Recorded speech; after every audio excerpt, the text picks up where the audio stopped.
And I know most of you are in darkness already this evening. Eskom has warned that load shedding is likely to continue for the next few days. The power utility has implemented stage 4 load shedding until 10 o'clock tonight.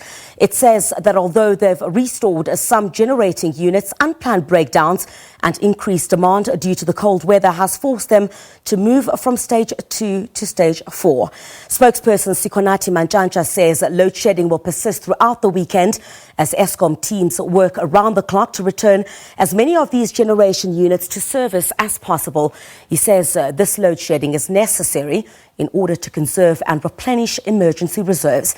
The power utility has successfully returned a generation unit each at Tutuga, at Komati, at Hendrina and Kempton power stations. 2 additional units have, however, suffered breakdowns at the Matla and Kriel power stations. Unplanned breakdowns amount to 11,300 of capacity, adding to 5,000 megawatts currently out on planned maintenance. Long-time DA leader John Moodey has resigned from the Democratic Alliance. Moodey says that he no longer feels at home in that party, which he says has been captured by a few individuals. Speaking from his home in Johannesburg earlier today, Moodey says after throwing his name in the ring to contest the leadership of the party in the upcoming elective conference, he was confronted with various trumped-up charges aimed at destroying his chances of success. I'm no longer at home in the Democratic Alliance. To stay on for the sake of earning a salary isn't an option to me. To stay on and say I will face those charges and weather the storm and show them up for what they are, for the sake of what? 6 months maybe of turmoil, because the plot is very clear. They have to rid the DA of any of us who dare to speak up about the truth, that all South Africans' lives matter, that the prosperity of all South Africans matters, the lifting up out of poverty of all our people matters, the livelihoods of all our people matters. And though I am beholden to the DA for the opportunity it afforded me in contributing to building a better South Africa, the current Democratic Alliance isn't the same one I joined 22 years ago. I can no longer drive my aim for a better South Africa in this environment, and I am aware of many more DA members who feel the very same way as I do. So, fellow South Africans, today I announce that I am resigning as a member of the Democratic Alliance. And the former DA leader in Gauteng, John Moodey, now joins me live. A very good evening to you, Mr. Moodey. Thanks indeed for your time. Good evening to you and to the viewers. Mr. Moodey, in your resignation, you highlighted what you said were injustices that were happening in the Democratic Alliance for a long time. Do you regret not speaking up earlier? Cassandra, no. I've always spoken up. And it is for that reason that I've been targeted. I'm not one of those individuals who will keep quiet and let it fester. I speak up whenever any issue arises that I'm not happy with. It is in my nature to do so, and I will not be shut up by anybody. So you know that last year when Musi was being pushed out and purged, I was the only provincial leader that actually took on those who were pushing him out of the party in the media, on the very same platform that they used to push him out of the party. And for that, I believe that I'm being charged.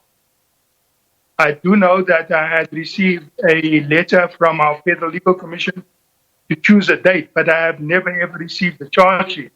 So that is how this captured Federal Legal Commission of ours works. It is being used as a hit squad to come after me, to come after 5 other provincial leaders. And of course, even Mbali Ntuli is in the firing line, and so he is a campaign manager. Mr. Moodey, from the history of injustices that you have been talking about within the Democratic Alliance, I mean, just the other day you were running for party position. When did you realize that the Democratic Alliance was starting to lose direction, as you say? Well, it is for the very reason that I believe that the DA was losing direction and that it needed strong leadership, that I actually put my name forward to contest for the leadership of the federal leadership of the party. The fact of the matter is that our Congress was postponed because of COVID. And during that period of time, it became very apparent that those who had taken up the positions, the interim positions, have actually captured the party and has actually captured all its instruments as well and its resources. And that is when the witch hunt against myself and other leaders in the DA commenced. Well, looking at how everything is taking place within the Democratic Alliance at the moment, senior members of the party have left to join Mr. Herman Mashaba's party. Are you considering joining him, in all honesty? In all honesty, nobody but my core family, that's my immediate family, knew of the decision I had taken and pronounced this morning. I've had no conversations with Herman Mashaba, with Musi Maimane or any political party or any organization. This is a decision I had taken. I had announced it this morning. There are a number of options available to me. I will scrutinize them all. I will take a bit of a sabbatical. And I believe you me, I promise that any decision I take will be in the interest of South Africa. Mr. Moodey, many would argue that this is quite a blow for the Democratic Alliance as the DA rather's elective conference is around the corner. I have to ask you, who do you think should emerge to turn around the Democratic Alliance, which you say has lost its way? I'd really like your honest opinion on that. I think that the Democratic Alliance has moved off-center to the right. It doesn't suit me. It makes a whole lot of us feel uncomfortable. And I have decided that I've had enough. I believe that the DA had lost support last year. Members of the caucus in Johannesburg were told that they must get used to the fact that we will be a 20% party, which is, as far as I'm concerned, a matter of just giving up on the task to save South Africa and to build an alternative government. But mark my word, that just like the ANC over successive elections has been losing support, the same is going to be happening with the Democratic Alliance. But who do you think, in your opinion, Mr. Moodey, would then put the Democratic Alliance back on track, in your opinion, from those who are standing at the moment? Well, I'll tell you that I share a lot in common with Mbali. I think she has what it takes. She has a commitment to all South Africans, and she's principled. All right. You also said that based on the statements that you had made, do you think that the Democratic Alliance would survive if it does not act on Helen Zille? You based majority of your statement on basically what you're saying is the DA's failure to deal with Helen Zille. Let me tell you, if they do not get rid of Helen Zille and she stays in a position of power in the Democratic Alliance, she will be the downfall of a party that I once believed in, that had given me the opportunity to serve South Africa, and I'll always be grateful for it. So it is sad that she is there, and I can assure you that the DA will continue to not just bleed internally, but also will bleed votes and support come election after election.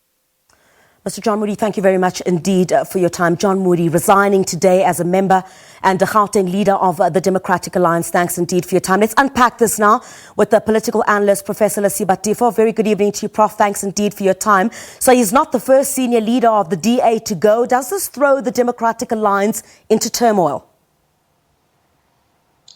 I'm really not sure if it does that. I think I'm grappling with a question here, and it has been with me for some time.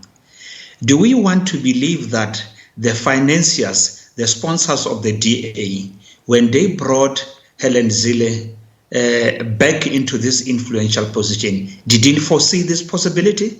That's number one. The second question I have, would what is happening in the DA be happening had Ramaphosa lost to Nkosazana?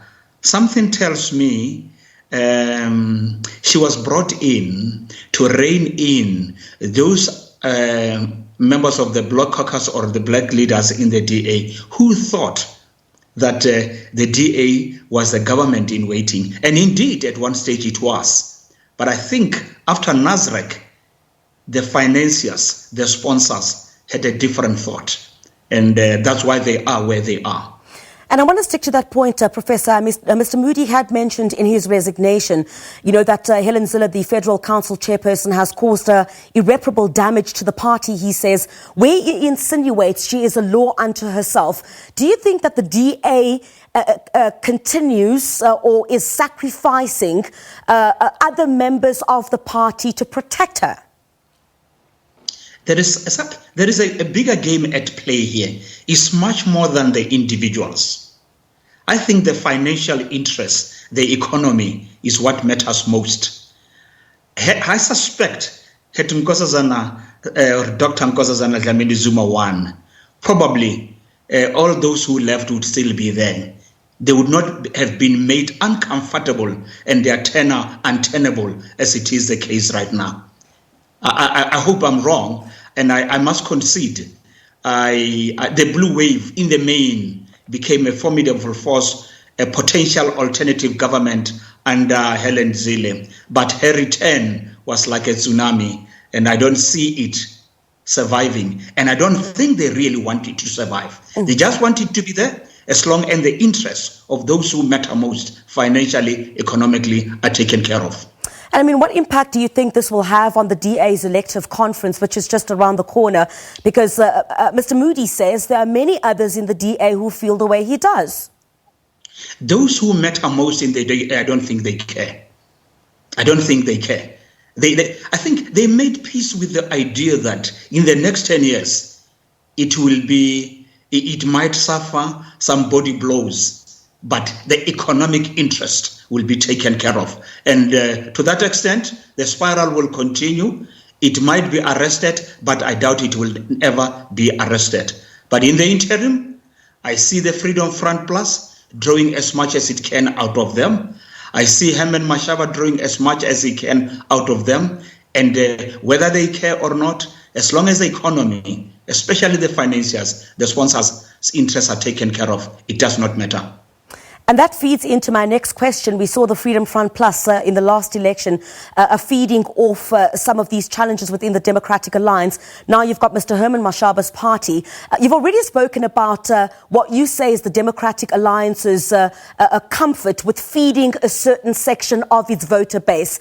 Could this clear division in the top structures of the Democratic Alliance impact any way the way the viewer basically views the party, outside of those interested ones that you were speaking about?